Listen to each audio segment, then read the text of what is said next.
Thanks everyone for coming along again this week. Session 2 in the sprint.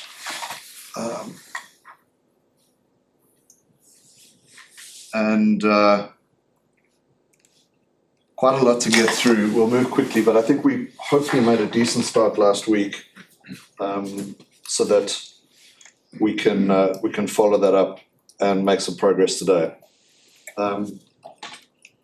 It's the last couple of folks coming in.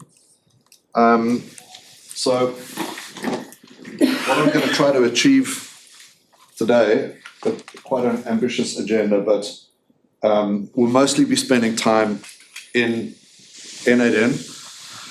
Turns out n8n is actually not a bad educational platform for teaching concepts of agents, subagents, tool use, etc. Nice visual environment where we can explain a lot of those concepts that normally you would try to explain in code. And reflecting on last week, I feel like the first little bit with the Colab notebook was a little bit too complex.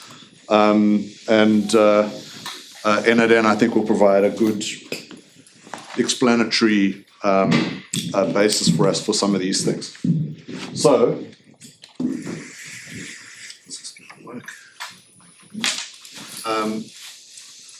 I've got a few concepts that I want to cover off today. One of them is RAG. Most of you in the room know what RAG is, but some of you are earlier in the journey on RAG.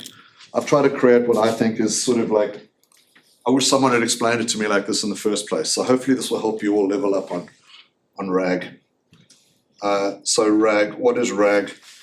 It's not just yet another technical acronym, but basically it's Retrieval Augmented Generation.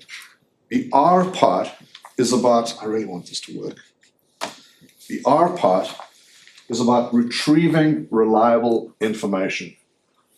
So remember, when we're just using a chatbot or we're using an AI, it doesn't have any reliable factual information about the things that we care about. We need to inject that into its knowledge and ask it to use that to answer our questions. Otherwise, it is basically just hallucinating from its training data. So we want to be able to base, have it base its answers on reliable information. And it does that in a few different ways. It can retrieve that information from the web via search. It can retrieve that from knowledge bases that you give it via tools, or it can retrieve it from SaaS systems that you have, of course, that are now, our information is scattered around a bunch of different SaaS systems. So the first part, R, is about retrieving. The second part, A, is about augmenting. So this is about augmenting the knowledge of the AI agent with what it receives, with what it retrieves. So we retrieve, we augment its knowledge, and we do that by injecting the retrieved knowledge into the agent's context window, into its instructions. And we say to it basically, you know that knowledge you just retrieved? Only answer based on the knowledge that you just got. So that's the augment part. And then retrieval augmented generation. The generate part is using the AI's generative AI language capabilities to then generate answers that are human readable, understandable, and accurate. And we do that basically by prompting. We prompt the agent. We say, you're going to use your tools to get information. Your job is to answer customer questions, let's say, using the information that you've retrieved. And those instructions basically put that all together so that when it does provide an output, the output is grounded in reliable information that it's retrieved from the web. So you can think of it as that's basically what it is, injecting reliable information into its brain so that it's able to answer us with accurate answers. Everyone got that? That's the basics of RAG. And we're going to do a little RAG session now. So the first pattern that we can use for RAG is really like a blunt force RAG pattern, where we effectively just take the system prompt for the AI agent and we hard code a bunch of information about whatever the topic is that we're interested in having it help us with. So for example, if we were creating a chatbot for the Digital Hub, rather than having tools and things and databases and so on that it goes and gets information from, we would just have a massive FAQ document. We chuck it in the system prompt so that when you start chatting to this, that information is already in its prompt. So the prompt will basically say, you are a helpful assistant at the Peregian Digital Hub. You only answer from the information below, and boom, we paste a whole stack of stuff into its system prompt. And that way, every message you send, it's taking the information that we put in the system prompt, and that's the sort of the tokens that it uses at the start of this to then generate the answer. But we're instructing it as part of the system prompt to use that information that we basically banged into a system prompt. So we're including that in the instructions. Does that make sense? So let's just quickly do that. Let's jump into n8n. And we're going to get really quick and fast at building n8n workflows. It's going to be a fast process. So everyone should be logged in. We're going to go to create workflow. Our workflows always start with a trigger. So we're going to add first step, and our trigger is going to be a chat trigger. So we just type chat here. We get this chat trigger, which is going to allow us to quickly test here in the n8n workflow. We're going to add, the trigger needs to have an action. Our action is going to be an AI agent. Do you want to follow along? Yeah. Your computer? I'm just going to follow. All right, okay. We are recording it, so you've got. Yeah, absolutely. So here we've added our AI agent, and of course our AI agent doesn't yet have a brain, so we're going to click on the chat model here. We're going to type in OpenRouter, which is our AI gateway, which we learnt about last week. That's going to pop up the little settings here. We're going to choose our OpenRouter credential, which we added last week, which if you haven't done, you're going to click on Create New Credential, and you're going to paste in the key that I gave you. So I'm just going to mine here.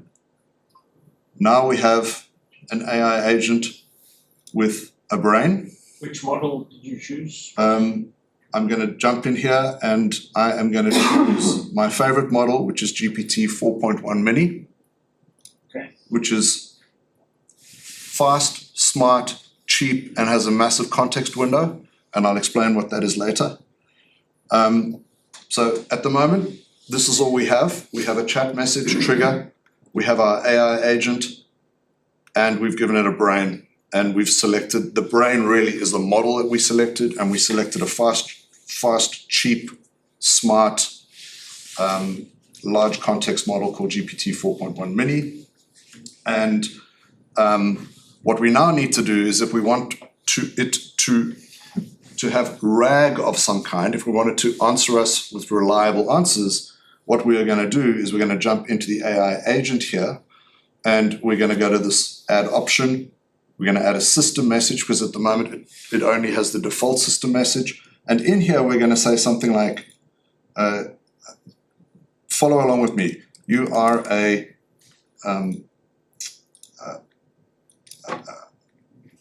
customer support agent working for, put your company in,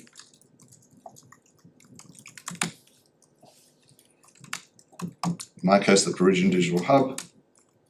You provide accurate answers based only on the information below. And then I'm going to put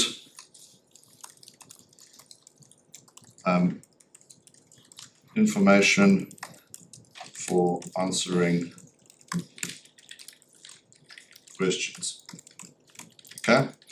And this is where I want you to do this. It doesn't really matter for the purpose of this exercise. Copy and paste something from the website.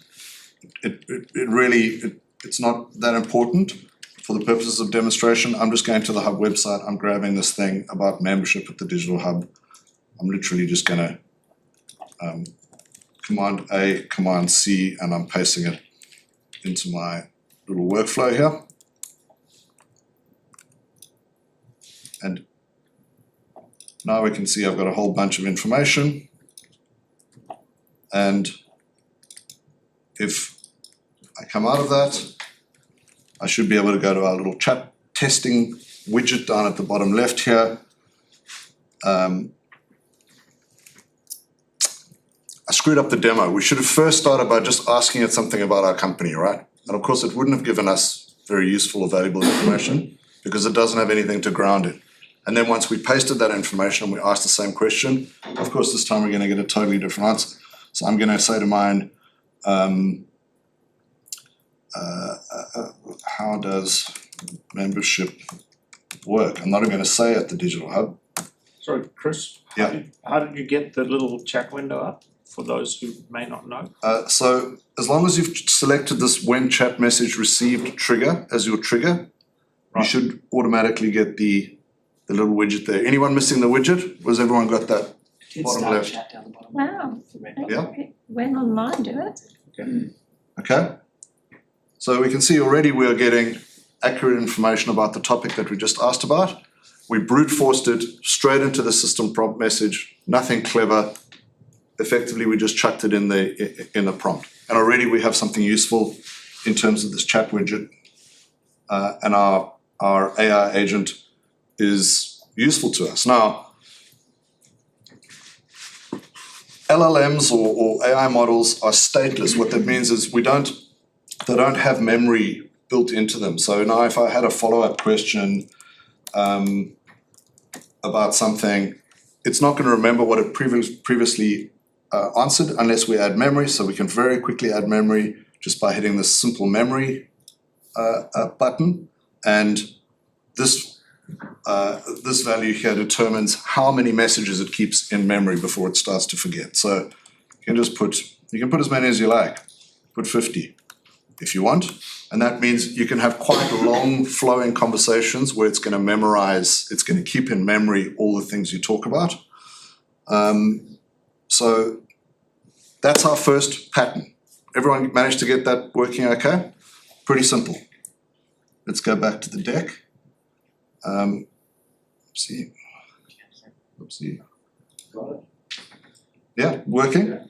Great. So you just did your first RAG exercise. What we did there was the only capabilities we're using at this stage are the language ability of these models. We hard-coded the prompt in there, the knowledge into the prompt. And when we asked that question with whatever our trigger was here, and there's a range of different triggers we could have, it basically took the knowledge that we put in the prompt, that created the starting tokens that it used. So first our question came in here as tokens. And if you remember, this is a token prediction machine. What it does is it takes those tokens. We then took this big lot of text that we put in there, which also got converted into tokens. And then it started to predict the answers correctly. Why? Because we put tokens in here that allowed it to correctly predict or accurately predict what the next tokens are. Yeah, so that's what's happening under the hood there. Models that are really good for this have a very large context window, meaning you can put a stack of information into a system prompt if you really want. The models that I suggest you play with for those are the OpenAI GPT 4.1 series. You can think of the mini model, mini obviously not as powerful as 4.1 by itself. And similarly, the Google Gemini models are incredible in terms of both of these have 1 million token context window. That's like multiple books that you can chuck in a system prompt. You could literally find like a text version on the web of multiple Harry Potter novels, chuck them in a system prompt, start asking it questions about Harry Potter, it'll answer you all accurately and all that stuff. So you have Flashlight, you have Flash, and then you have the Flash Pro. So there's sort of 3 different versions of the Gemini models, GPT 4.1 mini and 4.1, very good models for this kind of thing. Our response grounded in the data provided in the system prompt. Okay, let's move to the next pattern. The next pattern, a little bit different. Rather than banging that information into the system prompt, we're starting to have the agent truly be an agent and not just a simple chatbot. And what we're going to do is we're going to give it the ability to use tools. And rather than hard coding the information in there, we're going to say, go and get the information from a source on the web. Because coming in and changing the system prompt each time in the chatbot in n8n is not a very scalable way to manage your content. So ideally what we want to do is we want to have somewhere on the web where we can just jump in, add knowledge, edit knowledge, change knowledge, and know that our chatbot is going to get updated information every time it asks a question. Now, there are a range of ways we can do this, from quite complex semantic search and vector databases and all that kind of stuff. But I'm going to show you some pretty simple ways you can get started with none of that, okay? I'm going to show you a way that you can get a chatbot up and running in 5 minutes that you and your team can contribute and update knowledge to and have it always be accurate. And we're going to use a little known feature of Google Sheets for that. So please open up a new Google Sheet on your computer, and I'll show you how we're going to do that. Now, the beauty of using Google Sheets, Google Docs, of course, is that it's a collaborative system. We can have multiple people working on a Google Sheet at the same time. The Google Sheet I want you to create very simple. You can see mine here is, all I have is 2 columns, one called knowledge, one called source. Okay, so this is just a fresh Google Sheet. I've just called mine rag source example. You can call it what you like. You can have one or multiple columns, it doesn't matter. This could be any structure you want it to be. I've got knowledge, where I'm just going to bang in some information from different pages on my website. And I've got source, which will be the link for that particular page. You don't have to do this, but this is just a very simple way of getting started. Okay. Everyone got to that point? Now, the little known capability of Google Sheets and what makes it ideal for this kind of thing is that we can make a Google Sheet available as a live source of information, effectively like a mini CMS. And the way we do that is under File, we go to Share, and we go to Publish to Web. Okay, so you're going to go File, Share, Publish to Web, and you're going to have the option for entire document as a web page or entire document as one of these other formats. I want you to choose comma-separated values. Okay, and then copy the link that it gives you here, which the ending part of the link should say output equals CSV. Right, so grab that link and we're going to use it now in our n8n workflow. Everyone up to this point? Okay. It should default to entire document. But if I had a multi-sheet document here, I could say only share one particular sheet, for example. All right. So now that we've got that, let's go back into n8n. Let's save this last workflow as rag system prompt example. Save it as that. And we're going to get good at creating these things rapidly. So let's create a new one. So we're going to go plus top left, workflow. We all know what the first step is. Create a chat trigger.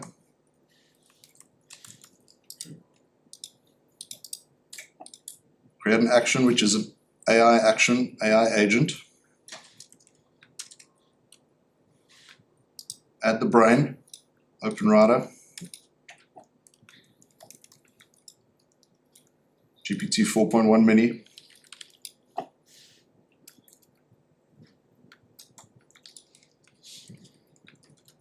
Now, the thing that we're going to do is, rather than banging all that information, question, how do we get access to the spreadsheet? We've got a spreadsheet, it's sitting on the web. What's awesome is we can go and have the team keep updating that, which means that our agent will have access to that as a reliable source of grounding information. How do we get access to it? Well, we use a simple tool that comes out of the box here called HTTP request tool. Okay? HTTP request is we're going to give it a URL and it's going to use a method called get, meaning get information. It's just going to go to whatever the URL is that we give it. Think of it as it's going to go it's going to put it in its browser and copy and paste the information. That's effectively what it's going to be doing. So in the URL here, paste in that's the link that we just copied for our Google Sheet. So what we're saying to it is we're saying we want this tool to get information from this URL. All right, so put get in. Now, importantly, we want to change the description. Remember how last week we talked about the description of our tools are effectively mini prompts that tell the AI agent what it should do and how it should do it. So we want to put a little description in here that helps our AI agent understand what this tool is going to be useful for. So in here we're going to say use this tool for getting reliable information about, and you can say company name.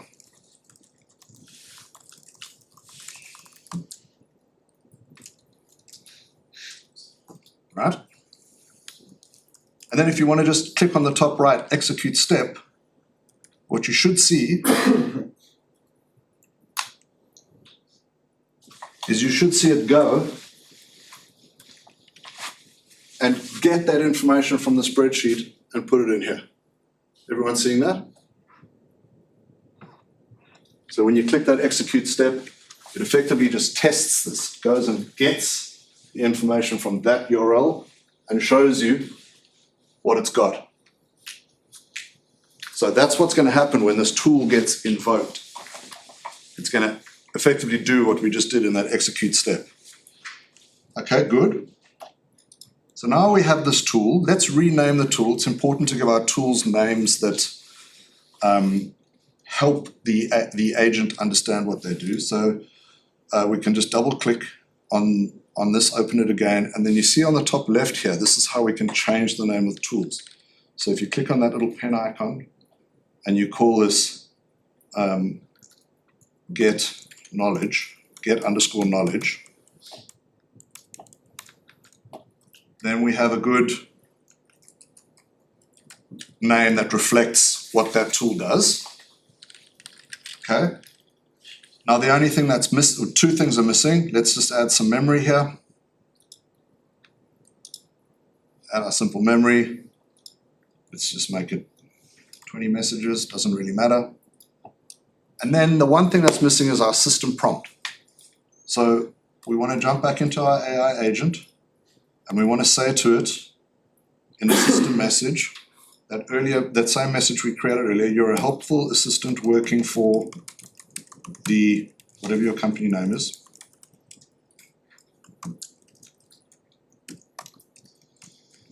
You answer user questions only by using tools that give you reliable information. Do not answer from anything other than your tools. Something along those lines, okay? Doesn't have to be exactly that, but effectively what we're saying to it here, just very simply, is that we want it to use its tools. So now if we did a little test, if we clear our chat widget down the bottom there, and we ask it something, how does membership work? What we should see, if everyone just wants to quickly watch mine, is we see the message come in. We see the AI agent ask its brain what it should do. Its brain says you should use the tool. It goes to the tool, gets the information, runs that HTTP GET request, which takes a few seconds, and boom, membership at the Peregian Digital Hub is designed for people building tech businesses, etc., etc. Okay, so it's gone out to that spreadsheet. It's sitting up on the cloud that me, my team can edit at any point in time. And after just a few seconds, that spreadsheet gets updated so that each time this thing gets called, it's going and getting the reliable information, retrieving the information, augmenting its capabilities with that information, and then generating a valuable and accurate answer. Okay, that's RAG in action, the simplest possible version of it. And this is actually quite a pragmatic, practical way. As you saw, it takes a few seconds to go and get that spreadsheet, but it's giving us accurate answers each time out the bottom here. Everyone okay with that? No, I got an error, no session ID found in simple memory. Yeah, I got that too. I just changed the, you know how it says 10? I changed it to 50 and then it worked. I don't know if we already have enough messages in there. Let me just look at my. Yeah, you know how it says. Did you create you created a new one? Yeah. Just. Yeah, that context window. Like.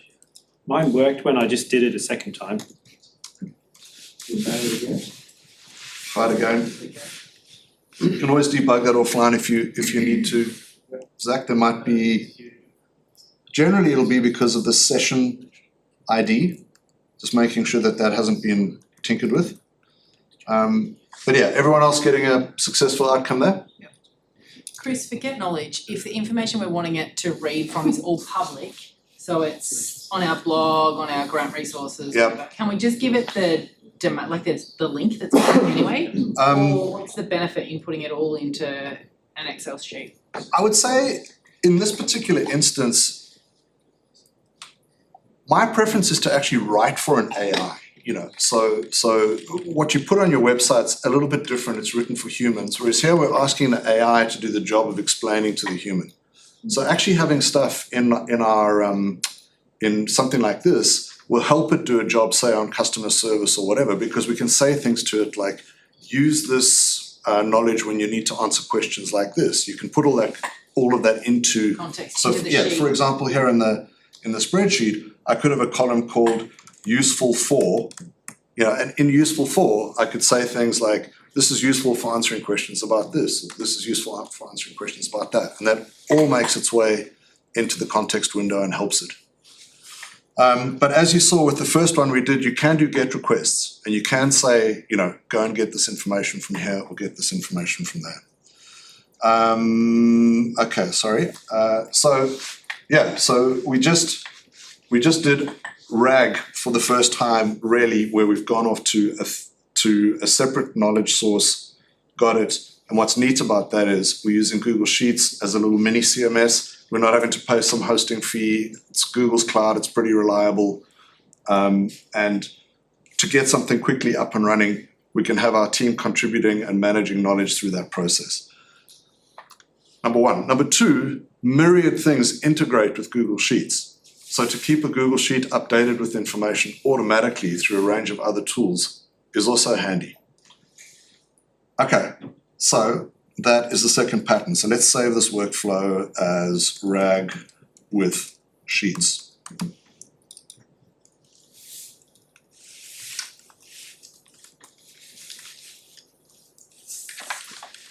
So the next pattern I want to show you, and of course, what I didn't mention is you can have multiple tools there. You may have multiple spreadsheets. You may have one for this team that organizes this, another sheet that is for another team or another individual. And you do exactly the same thing. You just create another HTTP request that goes out and gets information from the different sheets. Each time you're going to have a different description in that tool. So for this sheet, you might say, use this tool to get information about our facilities. And the other tool might say, use this tool to get information about our products and services. Yeah, so you're gonna have different tools pointing at different data sources. And that's the way to get up and running quickly with RAG, and it also explains the core concept. So here, our responses are grounded in the data provided by those web documents, really handy for website chatbots and Slack chatbots. Who uses Slack in their company? Okay, so I think we're not going to have time to sort of do the exercise today, but I think we might do it next week. Is I'm going to show you how instead of triggering it from a website chatbot, you can trigger it from a Slack chatbot, because what that starts to allow you to do is to incredibly valuably have onboarding flows and things like that for internal staff. So when a staff member gets on board, they can simply just ask the bot in Slack, and you've got a spreadsheet set up that you keep updated in Google Sheets if you want. It has all the onboarding information that you might need. So a new staff member, rather than sort of pinging you the whole time saying, hey, what do I do with this or what do I do with that? They're just getting answered by the bot, which is basing its answers in reliable information. Chris, one question. Yeah. How do you prompt it in such a way that it only uses that information, but at the same time stays smart enough to communicate properly? Like how do you guide it? Yeah, that's a good question. So when you say communicate properly, just flesh that out a bit more. Well, that it doesn't just repeat what it says in the Yeah. spreadsheet. That's a good question, and the place you would do that is just with some prompt engineering here in the system prompt. So in here, I'd be going into my system prompt here, and I would say how you should answer users.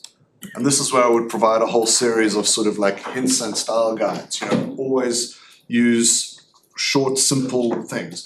Or think of this like the speak like a pirate example from last week, where we rather than we're going to give it some stylistic things that we want it to do in the way that it answers. You know, always make sure that your answers are short, for example, or always make sure that you explain step by step how things work.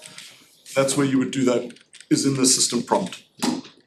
Okay, we're not going to get to it today, but one thing I would love to show you guys if we have the time over the next few weeks is one of the tools that I put in my agents here is called a style guide. So I have a tool that says, this tool description says, and this is particularly for producing writing. So let's say I want an agent that does email preparation, LinkedIn posts, etc., etc. You don't just want that thing to create posts in American English without knowledge of what you do or what your company does. So you have a tool here called Style Guide, and that Style Guide is something that we've prepped, which I can show you how to do, that basically encapsulates how you write or how your company's tone of voice, brand, etc. And what you say to your agent, this tool is described as, this is a style guide that informs how any written material on behalf of the company should be structured and the tone of voice that it should use, provides a bunch of examples, step by step by step. I'll show you one of these in a second. And in our agent model, in our agent system prompt, we're going to say, you should always consult the style guide before writing anything on my behalf. So what it will first do is if a workflow trigger starts with, create a LinkedIn post about such and such a thing, what it's first going to do, because the system prompt has told it to, the first tool it's going to use is the one sitting over here called Read Style Guide. It's going to read the style guide information. That's going to come back in. And then it's going to use the get knowledge to get information about whatever that particular thing is that we wanted to write the article for.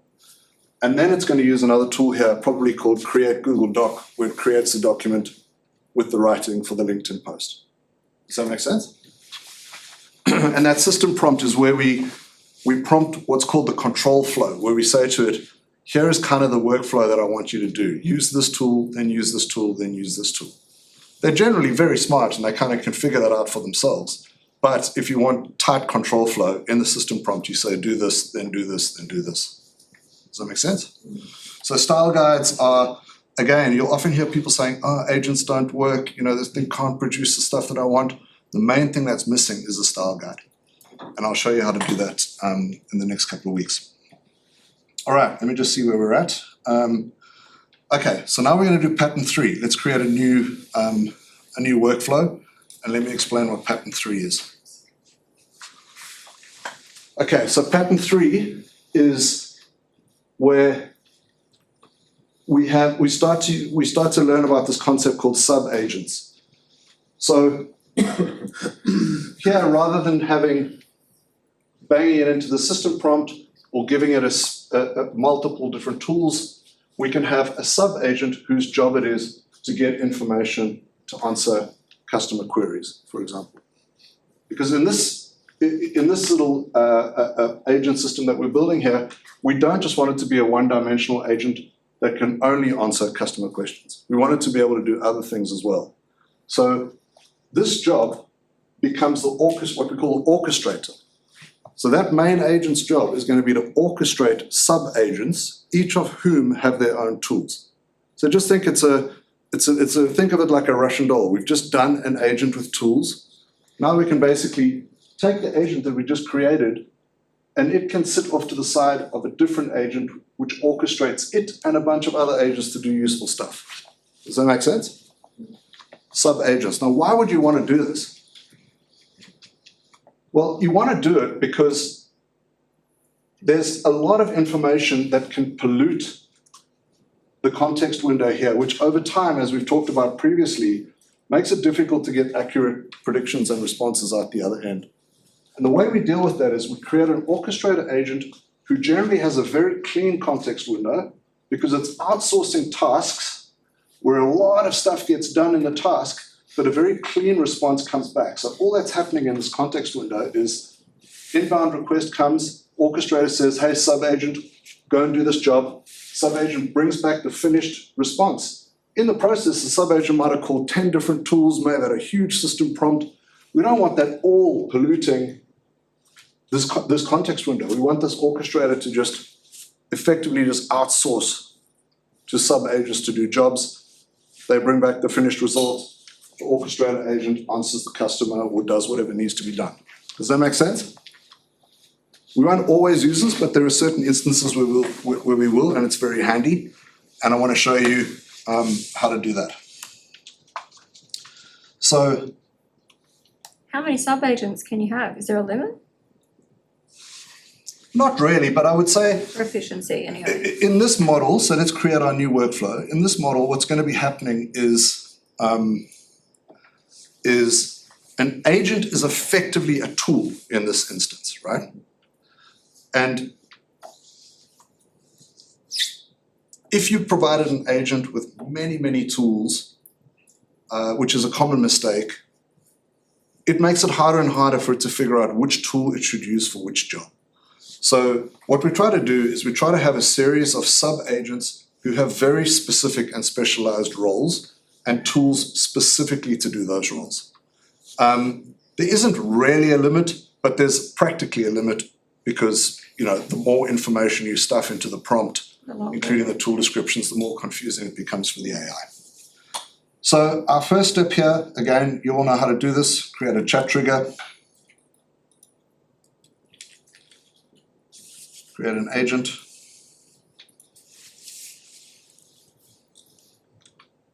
add a brain,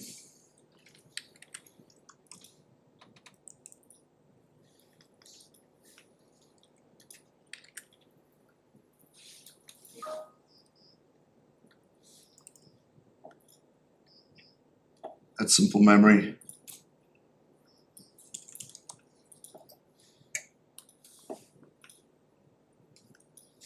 okay. Now, we're going to learn a new concept. In order for one workflow to call another workflow, and when you see these workflow systems, they can get quite complex, where think of it as a team, as you would have a human team of people, each of whom have their own staff members, their own skills, their own divisions, their own potential, their own software that they might use in their jobs and in their tasks. This is kind of a similar concept. In a way, in a human company, if we ask HR to organize the offer for a new candidate, we're sort of offloading that task to the head of HR or our people and culture person, and not having to kind of like go backward, forward the whole time. We just say, can you please organize an offer for that candidate? And we can rely on them to kind of, in their own thread, go and do that work and basically send us back, here's the offer for the candidate, you can send it to them, right? Same kind of concepts going on here. So what we're going to do is, if we go to plus here, and you type add another trigger, or you go down to add another trigger, you'll see a node here called when executed by another workflow. Okay, is everyone seeing that? On the right-hand side here? Sorry, it's a bit low, but you should all see that here. When executed by another workflow. So pick that one.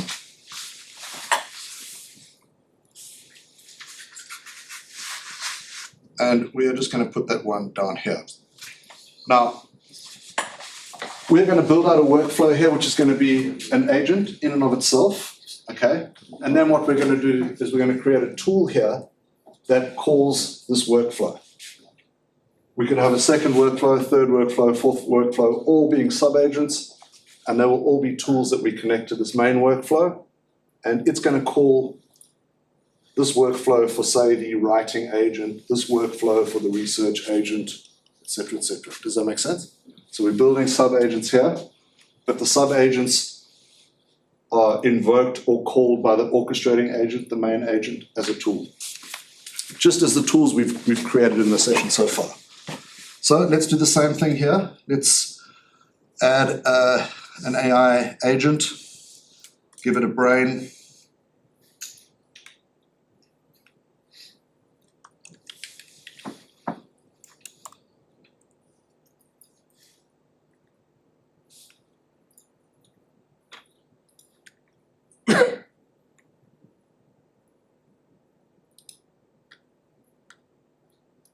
And for this one, you could give it access to the Google spreadsheet. So this one will be, let's call this agent our it's effectively our customer service agent. It's going to have access to our company info or our knowledge agent. So I'm going to add a tool that makes the HTTP request. I'm going to call that get knowledge. Use this tool for retrieving accurate information about the Peregian Digital Hub. I'm going to give it the spreadsheet. Okay.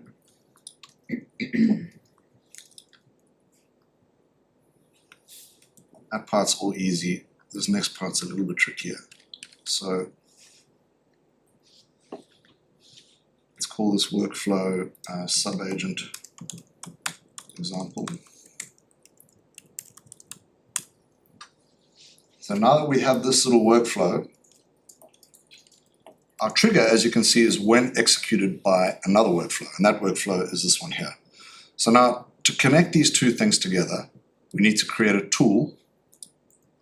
And that tool is this first one that you see here called call n8n workflow tool.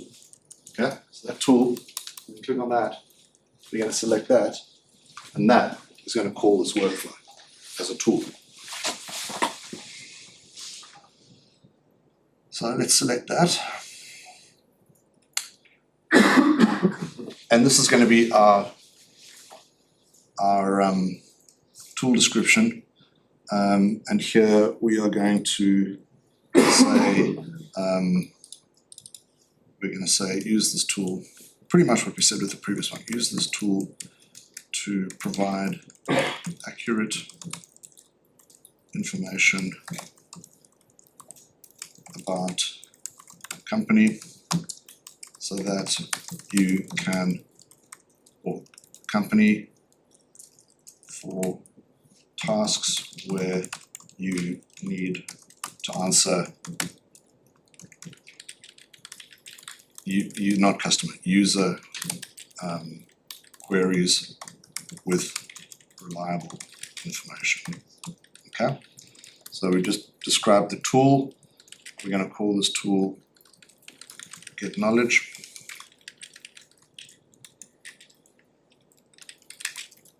You can see it's called a get knowledge one because in this workflow we already have one called get knowledge.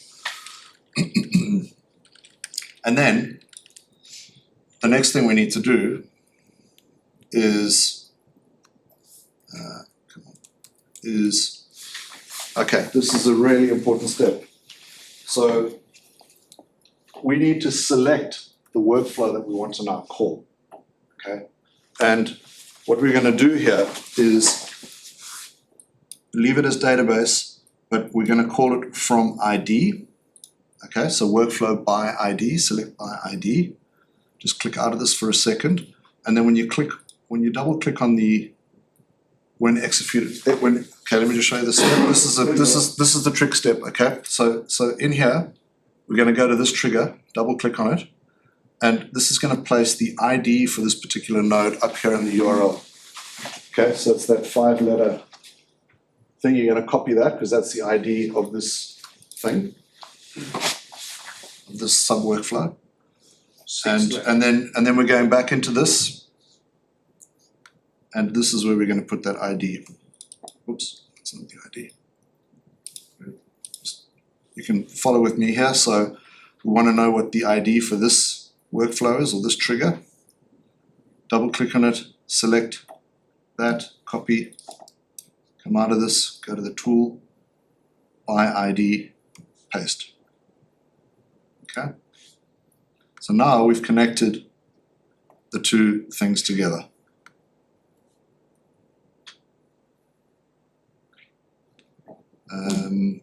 What's missing? We don't have a system message in our main orchestrator agent. You are the orchestrator agent working for the company name. Your job is to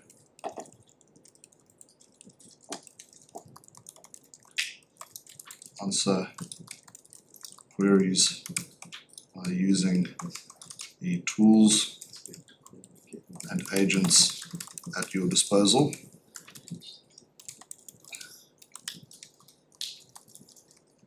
Okay.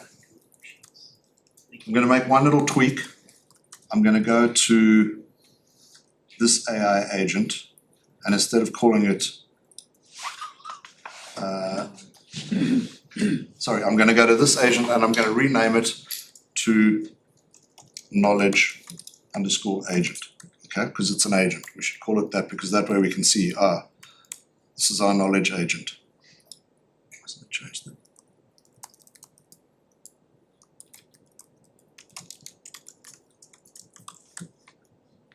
Rename. Okay.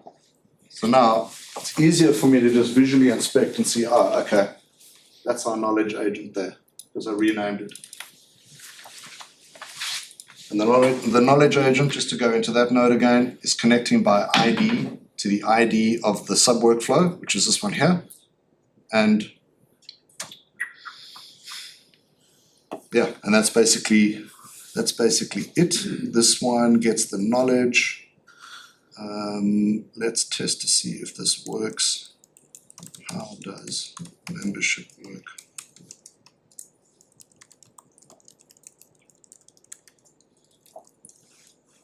Flow does not exist.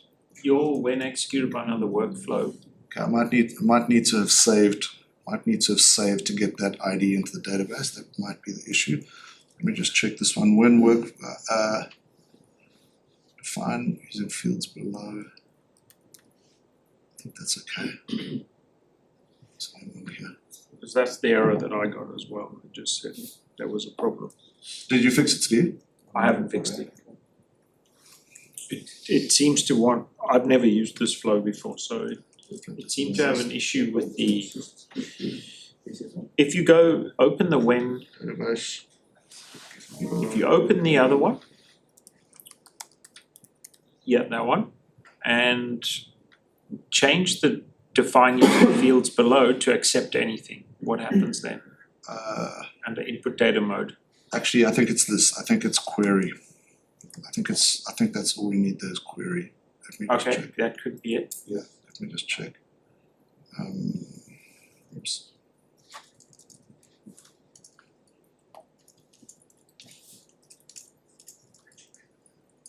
Is that? No, still doesn't like it. Knowledge agent. This tool. Database.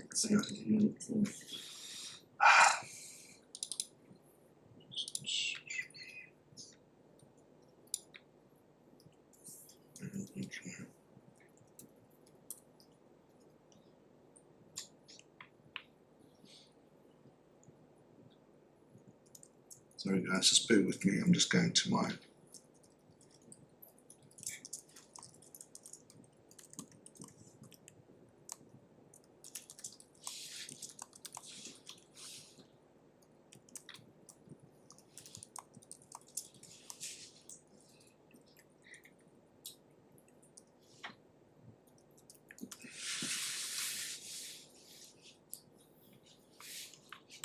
Subagent. Okay, let me just quickly check this.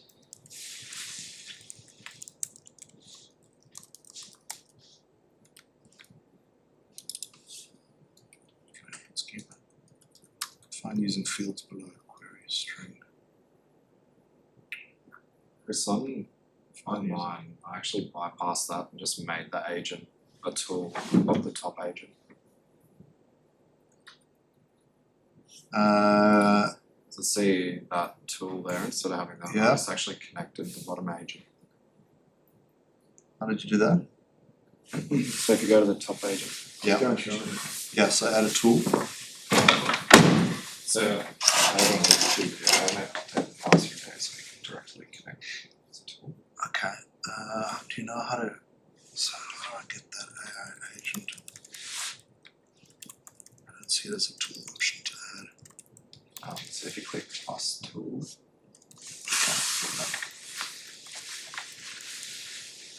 Yeah, add a tool. and AI, type in AI agent as the Latest version. you'll have it's not the latest version, they only updated the last one. I did it. Okay. All right. Okay, we're problem solving here. So copy this workflow, this bottom workflow here. Copy it. We're going to go to create a new workflow.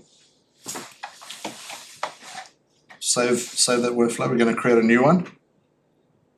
We're going to paste that in.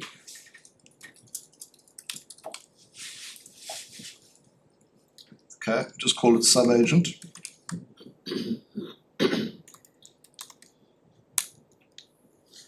And let's quickly test. Yeah, let me teach you a little technique here. So we can test out this agent by putting in some mock information here. So let me just make sure you're following along. All right, so we've created a new workflow where we've pasted our sub-agent. We're still keeping this when executed by another workflow. And what we're going to do is, I'm just going to quickly show you how you can mock a test here. So in the JSON, you'll see I'm going to mock query.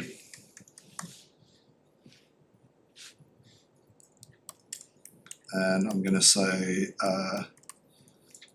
how does membership work? So what are we mocking here? We're mocking what the orchestrator agent is going to ask for the query, just to make sure that this one works. And if we say execute step, open and test.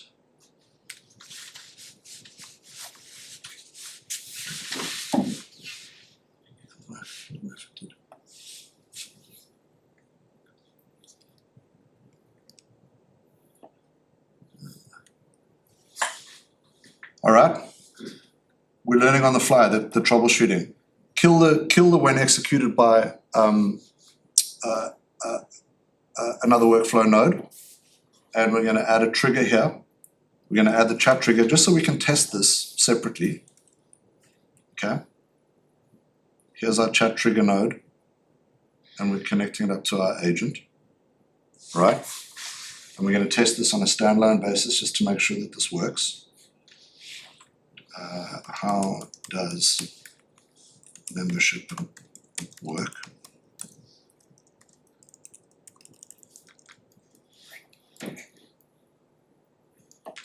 All right, good. We know that our model works. So everyone get to this point where you have you have this working with our chat trigger. This is how we debug on the fly. We're testing this workflow out. If it's working well, then all we're going to do is we're going to change the trigger so that this trigger can be called by the other workflow, but we know that this is working, which means that if there are any issues, we can isolate it to the trigger node. Yeah, this is just like debug 101, how we debug something like that. Okay, so if that's working, that's good. I'm going to save that. I'm going to remove this when chat message received. I'm going to go to when executed by another node.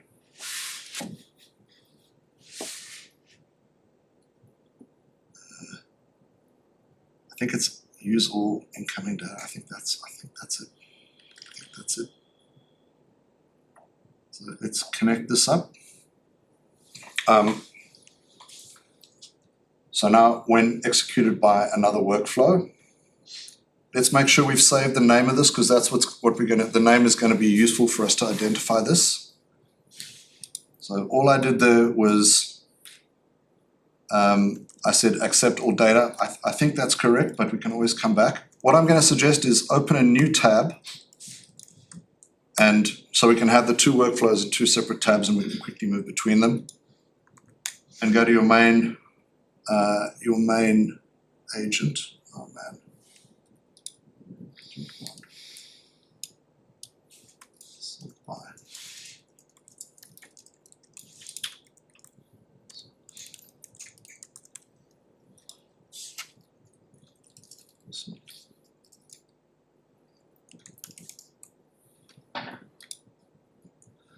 I'm just trying to filter it by my own one, because I've got everyone's here. Personal.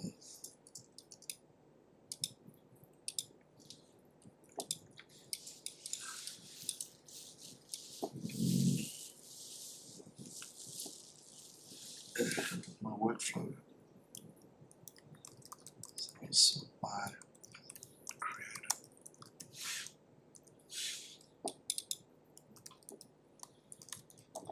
Subagent. This is Subagent example. Okay, so I'm going into my main one. I'm now getting rid of that Subagent workflow. I'm going, we keep this. So we're back to our orchestrator agent. We keep this as we had it. We just got rid of the one below. We're going to double click on our knowledge agent, which is going to call this separate workflow. And now, instead of the source remains database, but instead of by ID, we're going to choose from list. And what we should now see in that list is Subagent. Which one? God damn. Go into the Subagent, rename it with something you know, and then come back.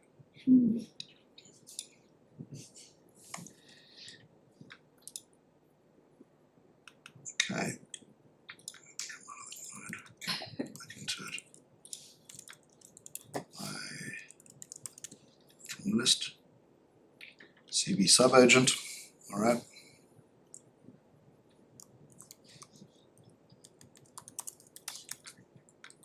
I think, Chris, because everyone's sharing the same n8n, But are you all seeing all those different things? It's only me that sees those, I think. is it only you that's Yeah, because I've got the hosted system. So you shouldn't be seeing all those. I'm using my own n8n, but I No, just, it's only because I think. All right, I'm gonna test it.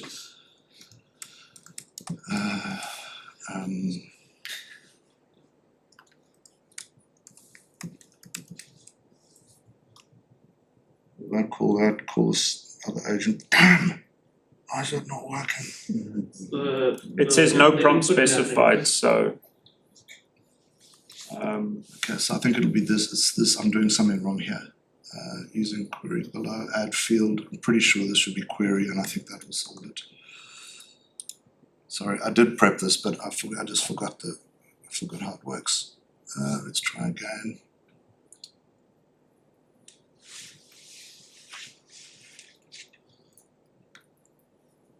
Call that. Expected to find the prompt in an input field called chat input. This is what the chat node outputs. Ah, I forgot a really important step. Damn, sorry guys, sorry. Okay, this is an important lesson. See, this debugging is useful because the thing about n8n is the devil's in the details on some of these things. Like you'll see some YouTube video, someone will show you some amazing workflow, you'll copy and paste it or you'll buy it or whatever it is. Learning to debug this stuff is actually really valuable. So what is the problem here? The problem is we're executing this workflow, but there isn't an output. We haven't specified any output here. Okay, that's the problem here. So when the other one calls this workflow, it's running, but there's nothing for it to output to. So that's the bit that's missing here. And you're gonna learn about a new node. So in your sub workflow, click on plus, search for set, oh please God, set,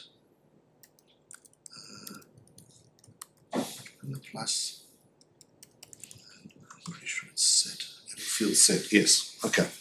What was this? Hang on, sorry, before we get to that. Sorry. I'm remembering. Go into your agent, okay, and in settings, it's the first time we've used the settings. In settings, always output data.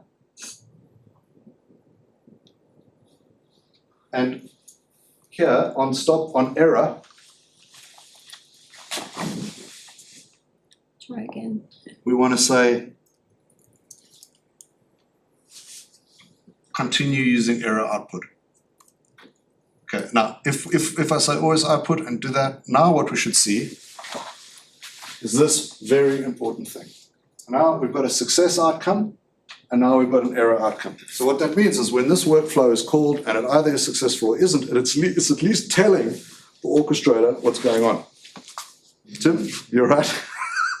I'm sorry, I've caused absolute mayhem.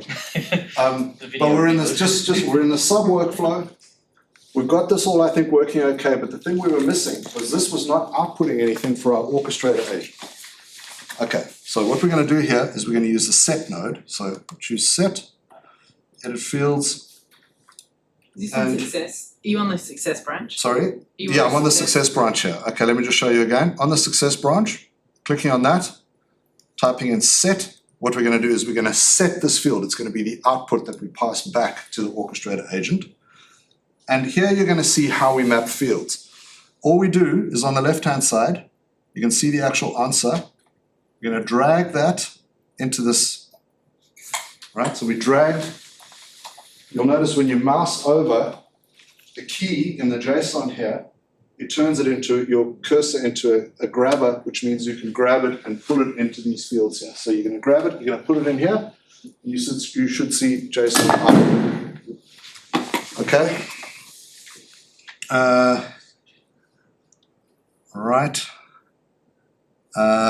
And then we're also gonna add a set message for the error, and for the set, we are gonna we're gonna basically say, how do we do this? Manual mapping, add a field, and we're just gonna say response, I think response, there was an error. Okay. Let's just make sure we haven't broken anything now. So if we, oh, damn it. How did I lose my chat there? Damn it. Oh, I lost my chat thing to test this. Did you need to test from the one above? Yeah, you do, but I wanted to just be able to test it here so I could make sure that it was working. But I don't think we've broken anything. So I'm going to save my sub workflow. I'm going to go back to my main agent here, and I am going to open chat, test it again, clear that. Post, tell me about that.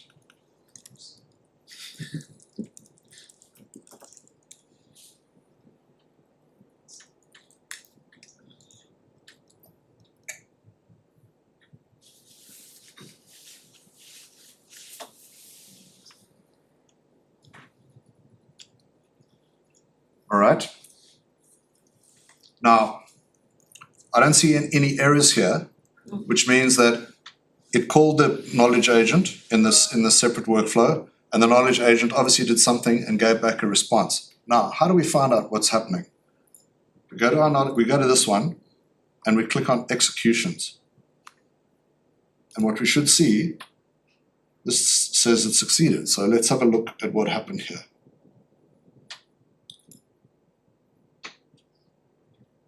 So you see you've got two tabs here. You've got edit mode where we're editing, and then executions is basically the log of what has happened, and that's what enables you to debug these things and figure out what's going on. So let's have a look. AI agent passed that in.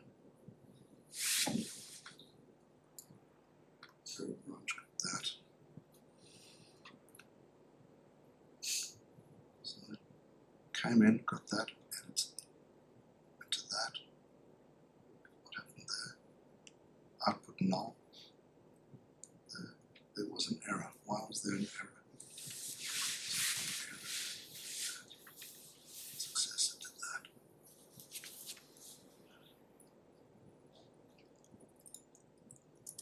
It seems to have called both of those. Let me take this one out. Let's go back to editor. Must be doing something wrong here. Let me take that one out. Let me save. Try and go in here.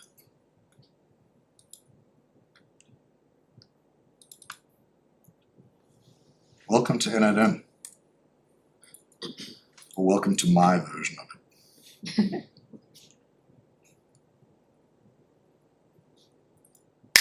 All right. That worked that time. Now, there's some small little error I'm making in the error output. Let me just quickly take you to where I'm at. We're in the sub agent. I'm doing something incorrect here on the error node. Just delete the error node for now. Okay? Because otherwise we could waste a lot of time on that. I'll figure it out and I'll Slack and tell you guys how to do it. But the key thing, just the step that I was missing was the output, and the way we did that was we went into our sub-agent and we made sure that it always outputs data. And we created a set node here, and what the set node does is it says, this is what we should output, okay? And then what that means is when we run this workflow, it takes the thing from the orchestrator agent, feeds it down into this agent does its work, gets our knowledge from the spreadsheet, and puts it into this field called output. And I should really rename that to something else so that it doesn't just say edit fields, it should say something like final output. Final output. Rename. Okay. So now we have a just save that. We have our agent with a knowledge agent. Now one can imagine that we could have multiple sub-agents now, not just one. We might have a knowledge agent, we might have a writing agent, we might have a check email agent, etc., etc., etc. We have our orchestrator agent that is calling tools. It sees these things as tools, but effectively what they are is they have their own sub-workflows. And you can imagine sub-workflows that have sub-workflows that have sub-workflows. You can make it very complex. Nate on YouTube is my go-to for this stuff. I've linked to his channel. He's got a million different workflows that you can go and follow along. It's this link over here. Really great channel. Alex is a bit of a gun on this n8n stuff too. But I just want to make sure we get to that point. So we've got our sub-agents working because I think you can put two and two together here. We've got an agent that can use tools directly, and we've got an agent. So in this instance, you can see this is quite a nice pattern where we have a sub-agent that has, we could even, in this sub-agent case, the first one I should probably have demoed, was just banging all the information into the sub-agent system prompt, not even giving it tools, just like, hey sub-agent, you only answer from the information below. 500,000 tokens of information we could put in there, and that way it isn't even using tools. So this whole thing that we're doing in n8n with our sub-workflow, with all those tools the sub-workflow has, wouldn't even have that. It would just be an AI agent with a system message, but you would still have the output thing that I was missing. So here it has a sub-agent as a tool effectively, and here it has another tool, just like the very first one that we set up. And our prompt is telling us, giving it a hint as to which tool it should use for which kind of job. Everyone all right with that? Did everyone get that sub workflow working? Do I need to? No. Okay, let me go over it one more time. Hands up if you didn't get the sub agent working. Okay. All right, so let's go to the sub agent. Let's just check that we've got these nodes correct. So let's go to the first one, when executed by, and make sure you've got this, define using fields below, and the only thing you should need to fill in there is query, meaning it's going to pass the query down from the orchestrator agent. So just make sure you've got that. Didn't have that? Okay, put that in. So define using fields below, query, and then let's just quickly go into our main node here, and we went into settings, and in settings, we made sure that we always output data from this thing. And what that then gave us that we were missing is it gave us the success error output options, okay?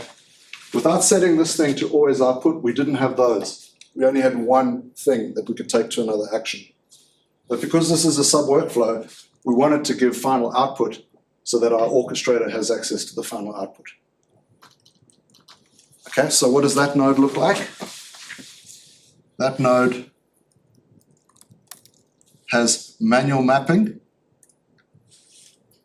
and I don't think I changed this, and it just has JSON output. Okay, just check that your final node has that. Make sure you save your sub agent before you test it again from the main one.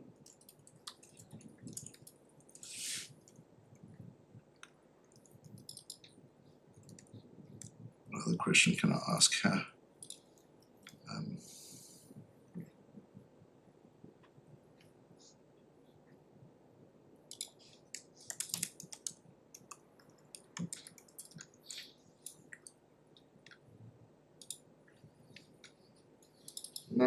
Call the knowledge agent. Boom, do its thing.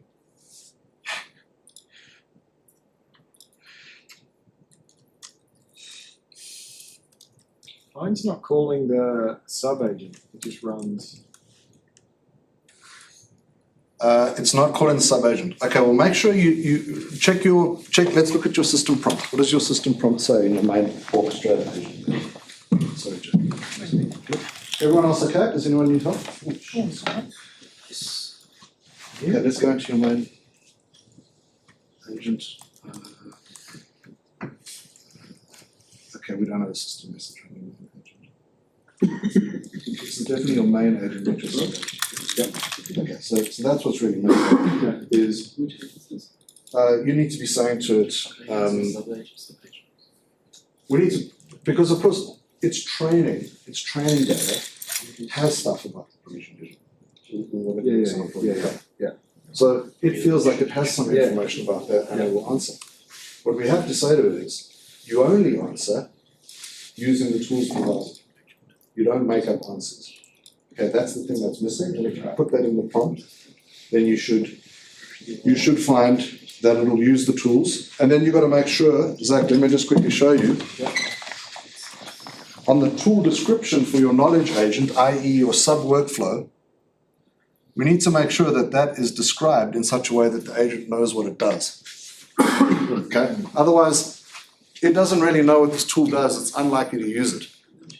So if in the orchestrator agent we say you only answer using tools, and then we say this is what this tool does in the tool description, now it knows, okay, he's told me that he only wants me to answer using my tools, but I don't really know what these tools do unless we put in the description, use this tool to provide accurate information. Okay? Everyone got that? Chris? Yeah. An issue, I think it's with the output of the sub-agent. Okay, let's have a quick look at that again. I see something different to what you've got there, but Are you using your own n8n or using mine No, or? but I'm on Windows, so it might, Shouldn't be, it's a web thing. because you're showing some JSON there. Mine doesn't. This? Yeah, so if I had a field, it's Just make sure you've got the, some manual mapping. Yep. Um, So mine, I think I have to add those, the name and the value. Yours automatically puts it in. yeah, Mine just says, I've got fields here.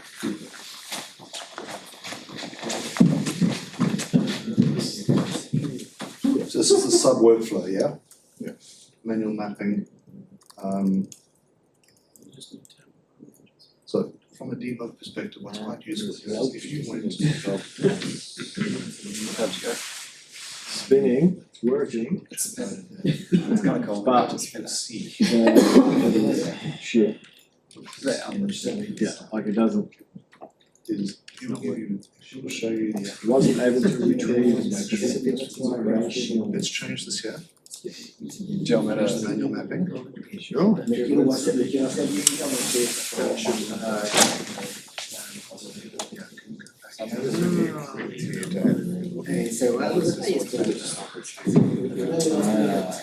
No, so I did put in the system function. I had to put in on there. Is this the sub-agent or This is the domain? sub-agent. I said that it had to always use this to get I mine. might just debug it if you want. Yeah, sometimes it was just Okay, is everyone else okay? attached to it, not actually using We do have a few gurus in the group that can kind of dig into more detail. And I've got an offer for you that will, I hope, help you. Okay, I've got a few more things I want to cover off in the last 10 minutes.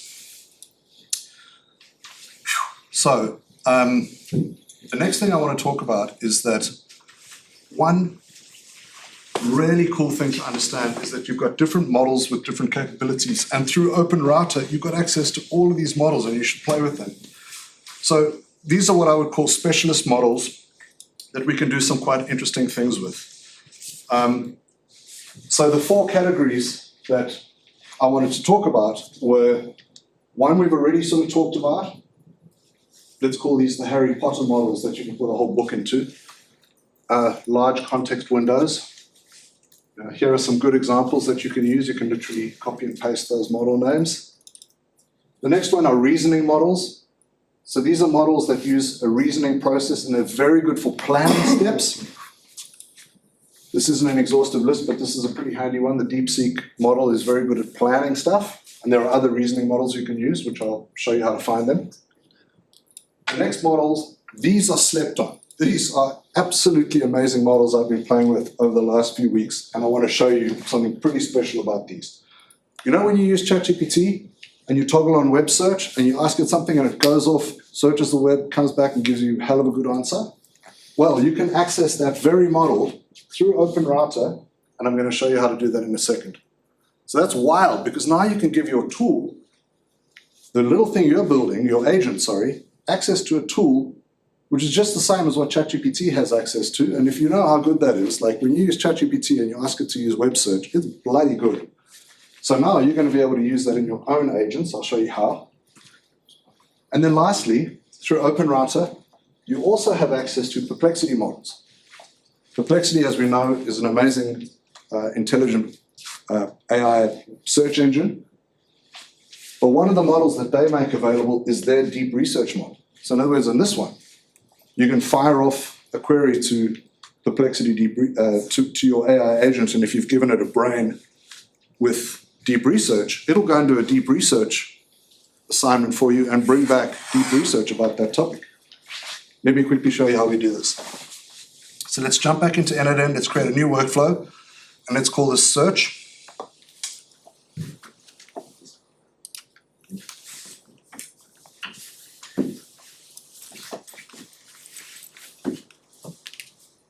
Trigger is a chat trigger. Let's add an AI agent.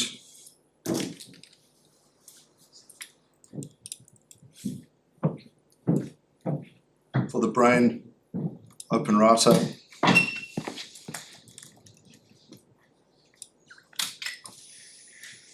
And for the model, when you drop this down, you should see 4.0 mini search preview.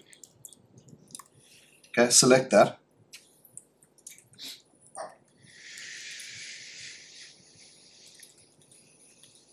So for a mini search preview, let's just give it a very simple little system prompt. So system messages, you are a helpful assistant working for Retrieval Hub. You have access to powerful search capabilities.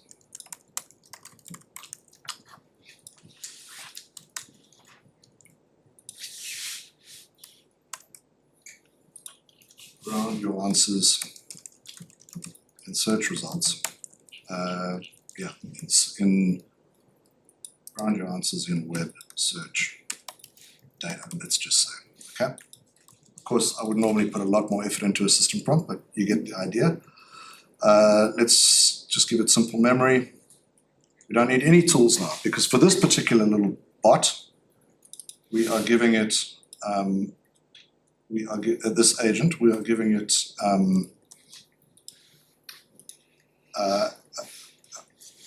a model that already has search built into it. Okay, now, give this a try. Remember, this particular one, we haven't given it all the information about your company or whatever it might be, but you can see what happens here when we ask this one a question. So we can say, tell me about the NRL results from the weekend ended 28 July. Thanks for not choosing the lines. Alright, tell me about the NRL results from the weekend ended 28 July.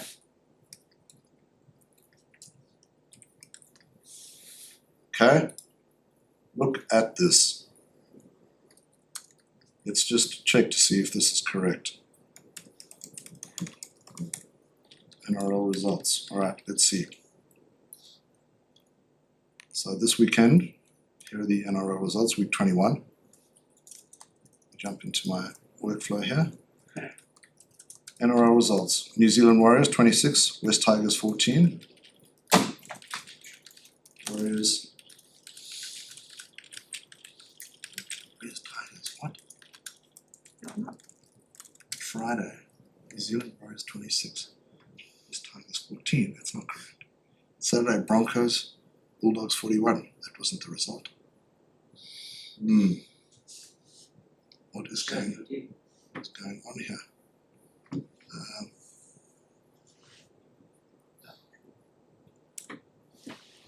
Just make sure I've got the correct model selected, because that Go doesn't. to execution and have a look and see what it is. GPT-4 mini search preview. Let me try with 4O search preview. That doesn't look right to me.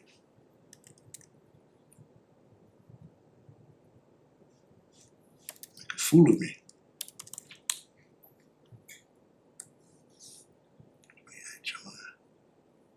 Making it up.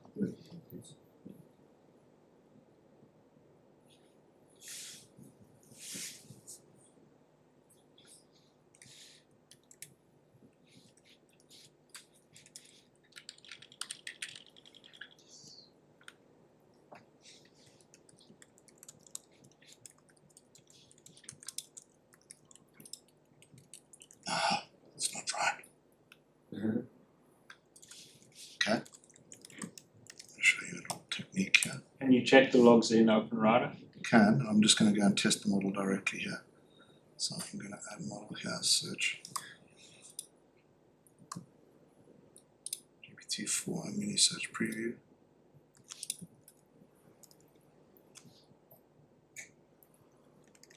Weekend. NRL rugby league.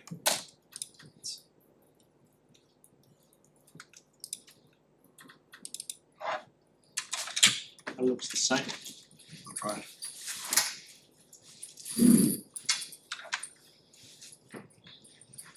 Can you change it to Let me try something else here. NRL results. I can tell you I've tested this a million times and it worked.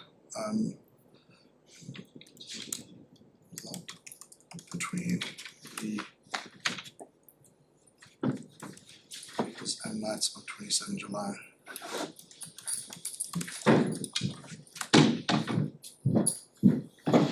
Tim's leaving in disgust. Oh, good enough. Thanks, Chris. Maybe it needs the gear too, Chris. All right, let's have a look. 27 July, Raiders over the night, GIO 4418. Raiders night 4418. What Okay, did you change, Chris? I made the prompt more specific. My prompt was garbage. I should have asked a specific question. Okay. Like, I should have done it in 2 steps. What games were played on the weekend? And then I should have picked one and said, what was the result Right. for this versus For that. this? But my point here is, that is pretty incredible, right? Let me just go back and use that very same thing just to show you that I'm not bullshitting you. Go back into my I'm gonna go to for a mini search preview, which is much cheaper. And I'm gonna give it a better prompt this time. Is there no 4.1 mini No. search? And really, if you think about it, there's no point in 4.1 mini Yeah. because Yeah. the work's being done with the search. 4.0 and 4.0 mini are very good at summarizing, which is all they really need to do here. Okay, Yeah. I've got it correct here. So that is very, very, very powerful. That is- So let's save this workflow as search, let's call it web search example. And then let's create a new workflow.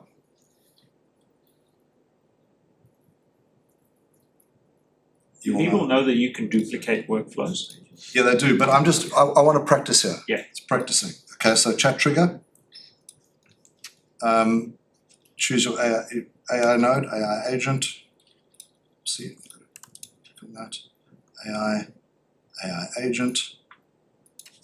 Let's give it a model. Okay, for this time, I want you to choose, when you go to your drop down, you should see, let me just not do this on Deb's account. On the drop down, you should now see, if you scroll down, you should see perplexity,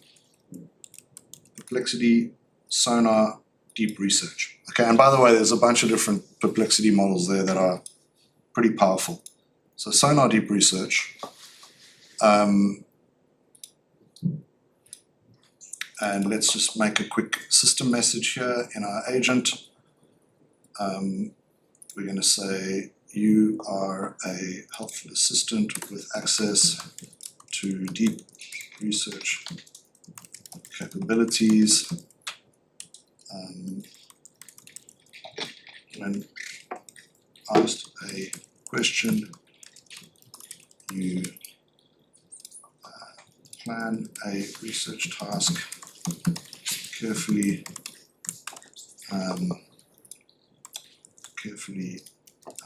consider search results and provide clear, accurate responses. Alright. It's a bit overkill, you don't really even need to tell it to do that, but it's good practice. Memory, I'm just gonna add simple memory. And no tools. And let's see what happens here. Let's think of an interesting deep research task. Tell me about the state of AI adoption in SMEs in Australia.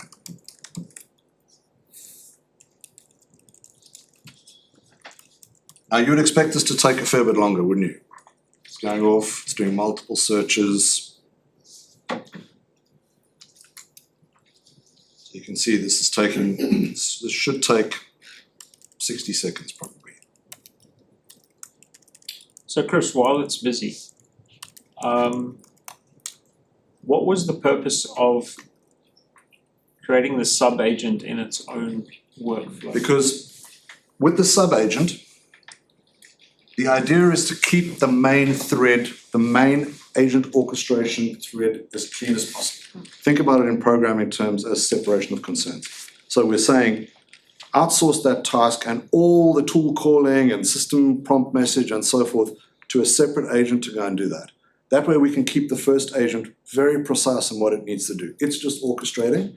Whereas if we gave it a million tools and lots of prompt instructions to use this tool when you do this, use this tool when you do that, because we would have to say to it, like if we gave it a deep research tool, we'd have to have a section in the system prompt that says, when you use the deep research tool, you should do blah, blah, blah, blah. Now it's getting like a massive system prompt, lots of different tools. Instead, what we say is, if you have a deep research task, use your deep research sub-agent.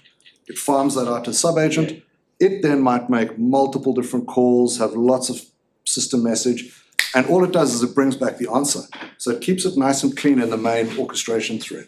So you're modularizing. Yeah, modularizing it through sub-agents Yeah. and keeping your main orchestration thread clean. Yep, perfect. Okay, so let's just see if that worked. Look at this. I've got a full-on deep research response with citations. What degree of hallucination goes on with this?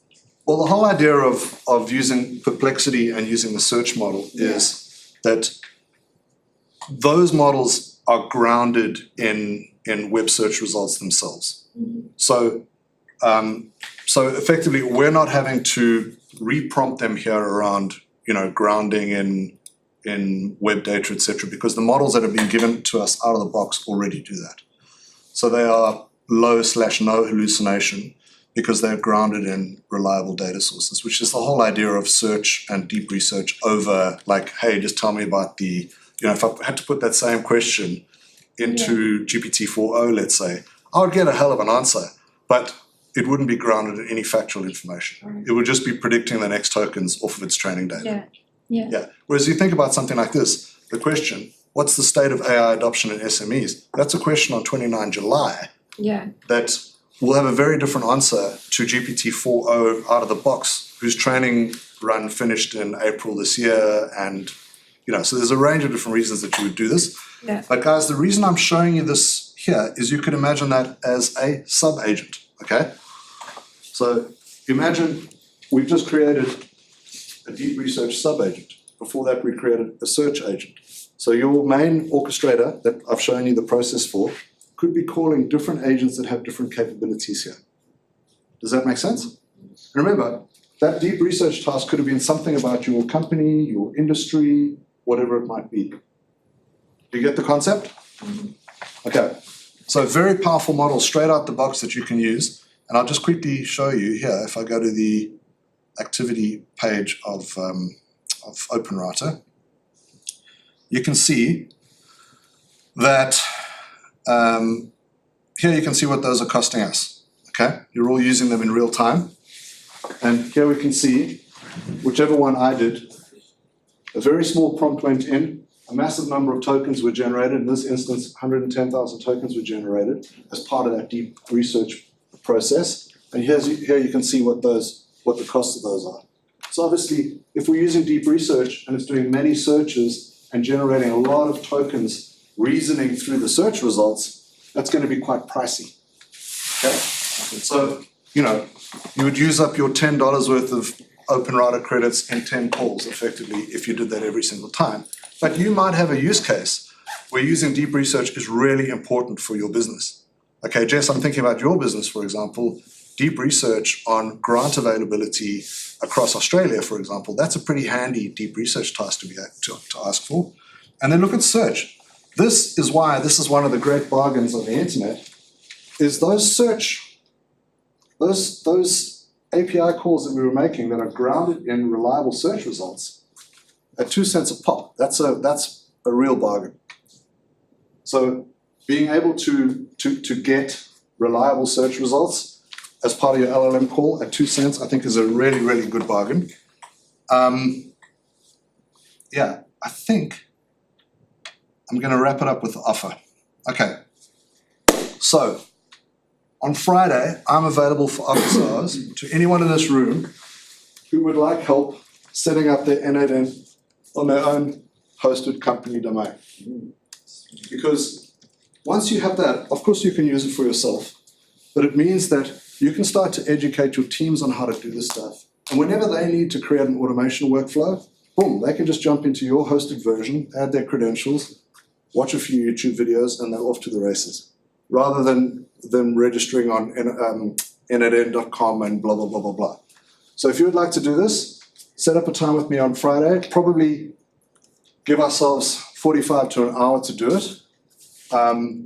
We'll be using a hosting platform called Railway, and I'll be showing you how to do this. My only prerequisite is that you have Cursor, okay? And the reason for that is we're going to use Cursor, there's a bit of coding involved, and we're going to give Cursor the Railway MCP tool, which means that it's able to do all the stuff on Railway for you without you even needing to worry about it. I'll explain it more on Friday if you want to do this. It means that you will have, you know, I call it, my subdomain is agents.peregianhub.com.au. I've offered you guys all access to it. We've been able to get up and running quickly, but you'd be able to have it on your own domain and useful for your own use cases. So that's Friday if anyone wants to take up that offer.